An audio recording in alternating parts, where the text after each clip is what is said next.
കർത്താവേ, നിന്റെ ഉന്നതമായ നാമത്തിൽ സ്വസ്ത്രം ചെയ്യുന്നു. കർത്താവേ, നിന്റെ വിശുദ്ധ പൗരോഹിത്യത്തെ മഹത്വപ്പെടുത്തണമേ.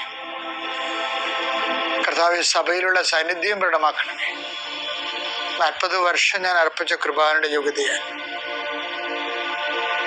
കൃപാസ്ഥാനത്താറെ ജീവനോടെ പ്രത്യക്ഷപ്പെട്ട പരിശുദ്ധ അമ്മയുടെ മാധ്യസ്ഥത്തിൽ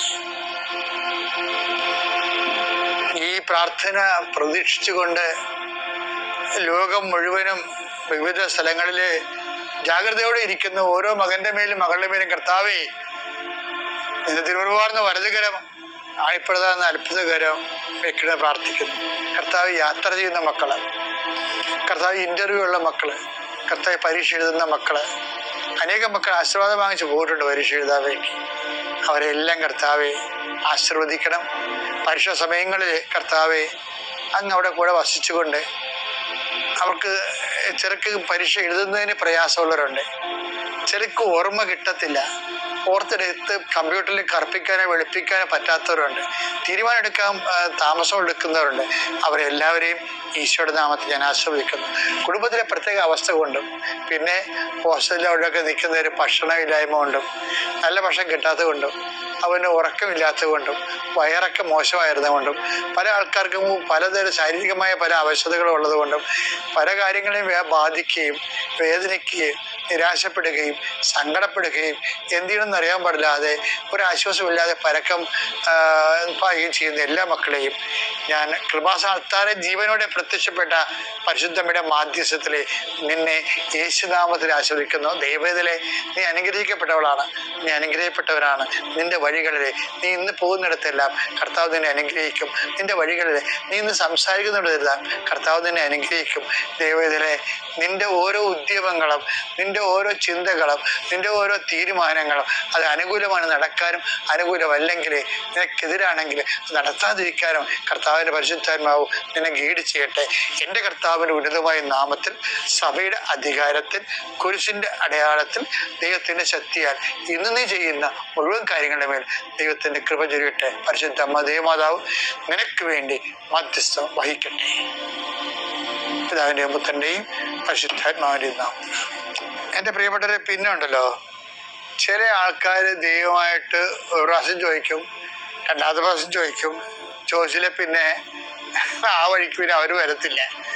പ്രാർത്ഥന വലിയ കാര്യമൊന്നുമില്ല എന്ന് പറയും. അത് ദൈവത്തിന് അറിയാവുന്നതുകൊണ്ട് ഇവന്മാരോട്, ഇങ്ങനെയുള്ള അണ്ണന്മാരോട് ദൈവം അത് കമ്മ്യൂണിക്കേറ്റ് ചെയ്യത്തുമില്ല. അതാണ് എൻ്റെ മുന്നിൽ വരുന്ന വിഷയം. ഇപ്പൊ ചിലർക്ക് ദൈവം ചോദിക്കുമ്പോൾ തന്നെ എടുത്തു കൊടുക്കുകയും ചെയ്യും. അത് മിക്കവാറും നശിപ്പിന്റെ വിത്തുകളായിരിക്കും, അത് വേറെ വിഷയം. ഇപ്പൊ ഒരു ഉദാഹരണത്തിന് ഈ ധൂർത്തപുത്രന്റെ ഒരു മൂത്ത ചേട്ടനില്ലേ, നമ്മള് ധൂർത്തപുത്രന്റെ പെറുവായനല്ലല്ലോ, അപ്പൊ ധൂർത്തപുത്രന്റെ മൂത്ത ചേട്ടനില്ലേ, ചേട്ടായി അങ്ങേര് ഇവിടെ ഇവൻ തിരിച്ചു വരുമ്പോ വീട്ടിലെ ഡാൻസും പാട്ടും കേട്ടിട്ട് സങ്കടം വരും അല്ലേ. ഇവര് കൊടുത്ത കാളക്കുട്ടിയൊക്കെ ഒന്ന് അപ്പൻ മകന് നല്ല ഉടുപ്പ് കൊടുത്തു, ചെരുപ്പ് കൊടുത്തു, മോതിരം കൊടുത്തു. അവിടെ എല്ലാവരും ഭയങ്കര നൃത്താഘോഷങ്ങളൊക്കെ കഴിയുമ്പോഴാണ് തപ്പും കൊട്ടും പാട്ടും ഒക്കെ കേട്ട് ഈ മൂത്ത മകൻ വയലിൽ നിന്ന് വരികയില്ല. അപ്പോഴും അവൻ കഷ്ടപ്പെട്ട് ജോലി ചെയ്ത് വെച്ച് വരികയാണ്. ആ സീനൊക്കെ ഭയങ്കര ഹീറോയ്ക്ക് ഭയങ്കര സീനാണത്. കാര്യം ഈ വീട് ചത്തുപോയിട്ട് കുറെ നാളായി, ഇത് മരിച്ച വീട് പോലെ കിടക്കേണ്ട സംഭവം. അയാൾ ഓർത്തത് അയാൾക്ക് വഴിതെറ്റിപ്പോന്ന് അയാൾ വിചാരിച്ചത് ഈ മൂത്ത മകന്.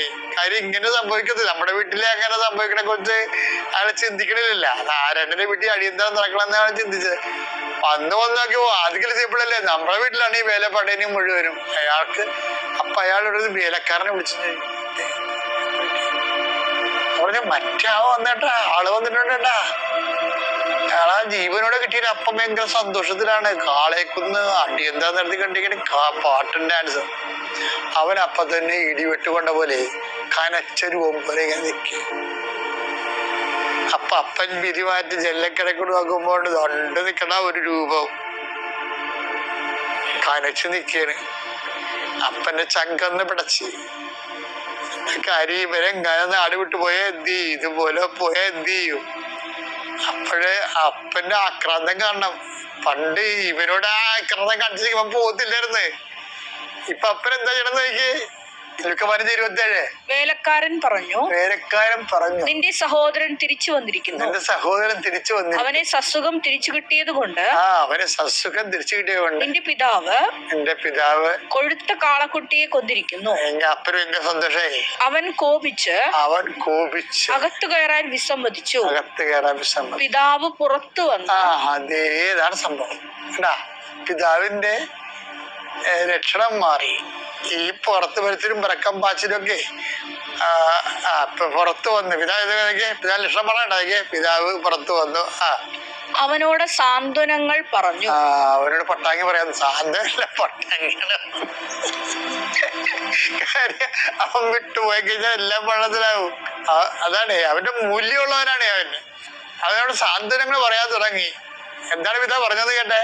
എന്നാൽ അവൻ പിതാവിനോട് പറഞ്ഞു, നോക്കൂ, എത്ര വർഷമായി, എത്ര കാലമായി ഞാൻ നിനക്ക് ദാസ്യവേല ചെയ്യുന്നു. അവൻ ദാസ്യവേല ചെയ്യാന്ന് മകനെ പോലെ അവൻ ദാസനായിട്ട് ഇവിടെ ജോലി ചെയ്യുന്ന.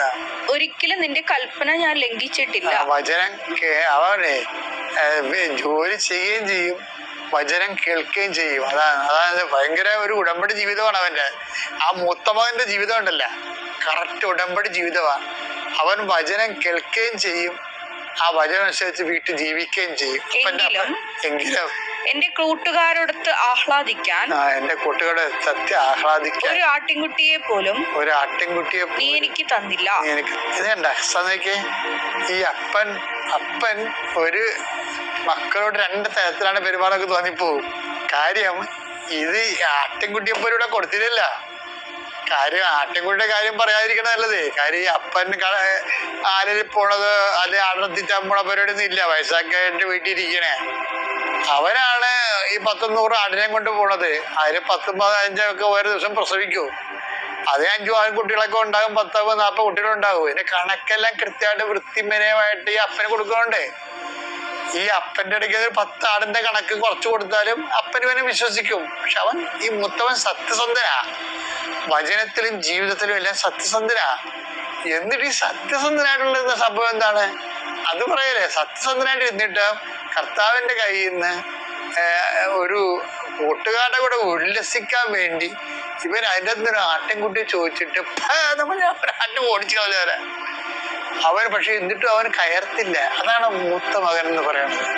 മൂത്ത മകൻ ഒരു സംഭവമാണ് ശരിക്കും. ബൈബിളിൽ ഏറ്റവും ടോപ്പ് ആ മൂത്ത മകനാണ് ശരിക്കും. അവനെ കണ്ടില്ല. നീ നോക്കിയ ഇത്രയും പ്രശ്നം ഉണ്ടായിരുന്നു. ദൈവത്തിന് മുമ്പ് നിൽക്കണം എങ്ങനെയാണെന്ന് നമുക്ക് പഠിപ്പിക്കണത് ഈ മൂത്ത മകനും. പിന്നെ ലൂക്കായിന് 2 അധ്യായം കഴിയുമ്പോൾ 12-17 പറയുന്ന ഒരു ദാസനുമുണ്ട്. ഉഴാനും ആട് മേയ്ക്കാനും പോയിട്ട് തിരിച്ച് ഇതുപോലെ വയലിൽ നിന്ന് വന്നവനാണ്. ഈ വയലിൽ നിന്ന് വന്നവന്മാരൊക്കെ വില്ലന്മാരായിരിക്കും. ഈ മൂത്ത മകനും വയലിൽ നിന്ന് വരികയും. ഇനി ലൂക്ക 17-10 ഒരാൾ വയലിൽ നിന്ന് വരും, ഉഴാനും ആട് മേയ്ക്കാനും പോയിട്ട് അവനും വരും. അപ്പൊ അവൻ വയലിൽ നിന്ന് വരുമ്പോ എന്താ പറയണത്? നീ പോയി കുളിക്കുക, എനിക്ക് ഭക്ഷണം ഉണ്ടാക്കുക, വിളമ്പി തരിക, പിന്നെ നിനക്ക് കഴിക്കുക എന്നല്ല പറയുക. അത് എന്നിട്ട് അതെല്ലാം കൽപ്പിക്കപ്പെട്ടെല്ലാം ചെയ്തതിന് ശേഷം പ്രയോജന ദാസൻ, ശരിക്കും പ്രയോജന ദാസൻ ആരാണ്? ഈ മൂത്ത മകനാ. അവനൊരു പ്രയോജനമില്ലാത്തവൻ. അവൻ പ്രയോജനമില്ല, അപ്പനെ കൊണ്ട് ഒരു പ്രയോജനമില്ലാത്തൊരു മനുഷ്യനായിട്ട് അവൻ ജീവിക്കുക. എന്റെ ദൈവത്തിലെ യഥാർത്ഥ ആധ്യാത്മിക ജീവിതത്തില് ദൈവത്തെ കൊണ്ട് ഒരു പ്രയോജനമില്ലാത്തവനായിട്ട് നമുക്ക് തോന്നും. ദൈവത്തെ കൊണ്ട് ഒരു പ്രയോജനമില്ല നമുക്ക് തോന്നാം. എന്നിട്ട് നമ്മൾ വിശ്വാസം ജീവിക്കും. അതാണ് മൂത്ത മകന്റെ ജീവിതം. അപ്പം പറയേണ്ട വാക്കുണ്ട്. എന്താണ്? ഇങ്ങനെ ജീവിക്കുമ്പോ നീ ഓർക്കണം മകനെ, എൻ്റെ മകനെ, നീ എപ്പോഴും എന്നോട് കൂടി ഉണ്ടല്ലോ. അപ്പൊ ദൈവത്തിൽ നിന്നൊന്നും കിട്ടിയില്ലെങ്കിൽ ദൈവം തന്നെ നിന്റെ കൂടെ ഉണ്ട് എന്ന് നീ മനസ്സിലാക്കണം. പിതാവിൻ്റെയും പുത്രൻ്റെയും പരിശുദ്ധാത്മാവിൻ്റെ നാമത്തിൽ.